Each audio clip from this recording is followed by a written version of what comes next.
Monsieur le président, madame la ministre, monsieur le président de la commission des lois, mes chers collègues, pas des lois, pardon.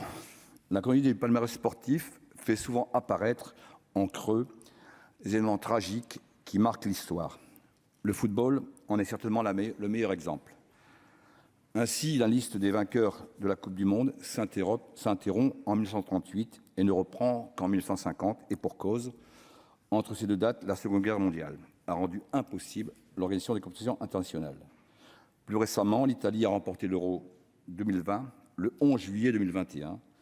Cette bizarrerie du calendrier témoigne du chaos provoqué par la pandémie de 2020, bouleversant tous les aspects de nos vies jusqu'au football de très haut niveau. En 1992, c'est le palmarès de la Coupe de France qui ne donne aucun vainqueur. Ce vide révèle en silence le drame, un drame. La compétition s'est arrêtée en demi-finale le 5 mai. Ce 5 mai 1992, avant même que ne commence la rencontre entre le FC Bastia et l'Olympique de Marseille, une tribune du stade Furiani s'effondre et l'effroyable se produit. Encore aujourd'hui, les images sidèrent et on mesure facilement toute l'horreur de ce drame. La proposition de loi que nous examinons aujourd'hui fait directement référence à cet événement tragique. Elle nous force donc à un exercice délicat de commémoration. Au nom du groupe Les Indépendants, je tiens donc à saluer la mémoire des 19 victimes du drame, ainsi que leurs familles et leurs proches, pour qui cette date du 5 mai ravive chaque année la douleur du deuil. Je ne pleure pas non plus les 2300 blessés qui sont restés traumatisés, nous le savons tous. Par son ampleur, le drame de Furiani a marqué toutes les familles corses. Mais ce drame ne concerne pas que la Corse. D'abord parce que tout ce qui concerne la Corse concerne la France. Ensuite, parce que ce drame s'est produit en marge de la plus belle compétition nationale, la Coupe de France. Les Français y sont profondément attachés. Comme je l'ai dit en préambule, l'édition 1992 de la Coupe n'a pas eu de vainqueur. Dès lors, un collectif s'est constitué pour commémorer ce drame et respecter la mémoire des victimes. Comme le rapporteur l'a rappelé en commission, c'est au début des années 2010 que les premières demandes ont commencé à se faire entendre.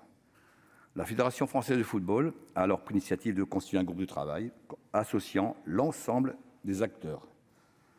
Ces travaux ont eu le mérite de mettre tout le monde autour de la table afin de trouver une solution satisfaisante pour tous. Plusieurs propositions en sont ressorties. Gel des matchs le 5 mai, samedi 5 mai, gel des matchs en Corse tous les 5 mai, pas de finale de la Coupe de France un 5 mai. Aucune de ces propositions n'a trouvé grâce aux yeux du collectif. D'où le texte que nous examinons aujourd'hui, qui veut imposer par la loi les revendications du collectif contre l'avis des professionnels du secteur. Je le dis d'emblée, cette proposition de loi nous force à un exercice délicat de commémoration, mais il demeure un texte de loi. Aussi, l'exercice de commémoration ne peut nous exempter de notre travail de législateur. Tout le monde ici sait que la catastrophe Furiani est un drame national. Il s'agit plutôt de savoir si ce drame justifie que l'on contraigne la pratique sportive. Pourquoi interdire de jouer au football le 5 mai? Peut-on remplir autrement ce devoir de mémoire? Devons-nous aussi interdire les matchs de Coupe d'Europe le 6 février, en commémoration du crash aérien de Munich, le 6 février 1958, au cours duquel la moitié des équipes de Manchester United a trouvé la mort? Devons-nous interdire tous les matchs de Coupe d'Europe les 29 mai, en commémoration du drame du Wesel, sur le 29 mai 1985, 39 personnes ayant trouvé la mort dans l'effondrement d'une tribune? Nous devons poser ces questions sans céder aux sirènes de la culpabilité. La pratique du football ne fera jamais insulte à la mémoire des supporters. Le joueur de foot que je suis sait très bien que ce sport place le respect au centre du jeu. Je me range donc du côté de la Fédération française de football et de la Ligue nationale professionnelle, qui considèrent qu'en commémorant mieux le drame de Furiani, en jouant au football, plutôt qu'en empêchant le sport. Par contre, je soutiens le principe d'une minute de silence, moment fort de recueillement en début de match. En supprimant la date du 5 mai des compétitions, on pourrait oublier l'événement. En marquant une minute de silence, on le commémore. Notre groupe votera majoritairement contre ce texte.